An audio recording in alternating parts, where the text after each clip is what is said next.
Hello everyone, I'm Brian. Today we're reacting to what is the theory of origin of life. So I don't know how Lakhani is going to do this, but I'm kind of curious what that has to say. So let's go get started.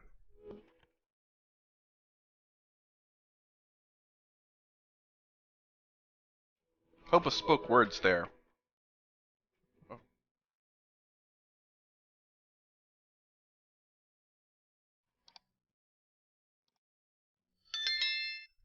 As I said, first of all, the origin of the universe itself. How does Hinduism relate to the idea of, say, the Big Bang theory? That's the first part. And then I'll talk about life itself.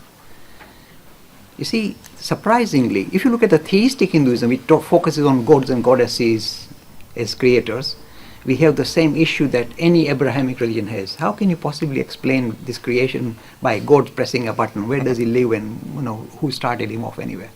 So it doesn't work. Philosophically, it breaks down.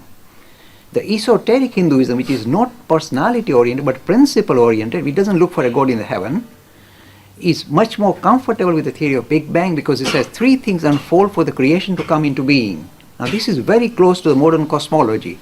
And this comes from the Nasadiya Sukta as well as Swami Vivekananda. It said three things unfold for creation to come into being. You say, how did they know these things thousands of years back or even 150 years back, Vivekananda? He said, space, time, and causation. When they unfold, creation comes into being. Desh, Kal, Nimet. These are the Sanskrit terms. It's a very ancient idea. Through introspection, somehow you realize these are, if you like, the dimensions through which the universe becomes manifested. So we are already aware of how the creation comes into being and how well it sits with the idea of theory of Big Bang. It has no difficulty. In fact, it goes a stage further than the Big Bang. Because Big Bang, it doesn't talk about causation. We say space, time, and causation also. So you can't say who caused the Big Bang. Causation comes with the Big Bang. It's a very esoteric idea. Now the second part of the issue, the question Gaurav is asking, very interesting. He says, what about life itself? Now this continues to be a mystery for modern biologists. Because every time you try and create life in the laboratory, you can create the same kind of circumstances that we had in early 3 billion years ago on Earth. Huge kind of volcanoes and very high temperatures and all these kind of chemicals combining together. They can produce amino acid, but they can't produce life so far. Maybe I'll be proved wrong later on. But so far they can produce a building block, amino acid, but they can't produce life, DNA itself. It doesn't come out. So they're surprised. They've done all sorts of experiments to try and create life in the laboratory. It doesn't work. So we go back to this ancient, if you like, the first form of life, a single bacteria or single living thing that started to replicate and begin to kind of create this variation that we see in front of our eyes. What is the Hindu take? Hindu take is this. It insists that life is not a byproduct of material world. There is something more than matter that begins to kind of wind up matter in this complex manner as a complex molecule and produce something that we call living thing. So even though we have tremendous kind of agreement with science, here we simply say, if you're trying to explain life, living thing, in terms of material forces, you're going to fail.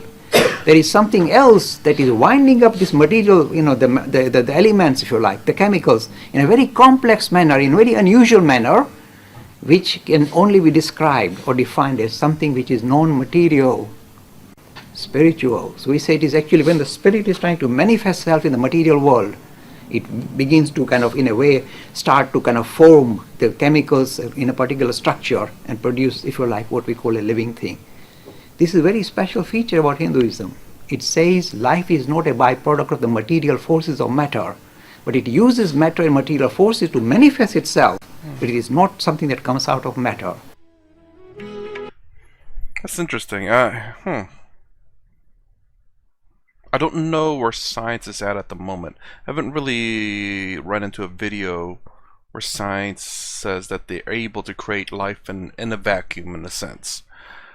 I do remember hearing about the amino acids, that they're able to create that, but I don't know how far along that was. But so according to at least what Lakhani thinks Hinduism says, is that there's this external force that manipulates the material to create life. But it's what is this external force though? And also, this external force must seems like it manipulates the material. It manifests into the material realm, perhaps, because life itself is in the material. Well, as far as I know, life itself is in the material realm, like bacteria. Otherwise, again, in that vacuum that they did the test in, it's just amino acids, no bacteria, virus, or whatever it may be, single cell organisms or whatever.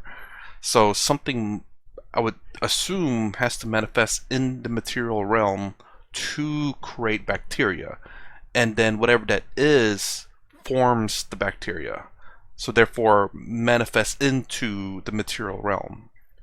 That seems logical to me, because otherwise, without that, whatever that is materializing in the material realm, there would be no bacteria, because something has to be added to that, whatever that soup, or amino acids or whatever it may be, to create something.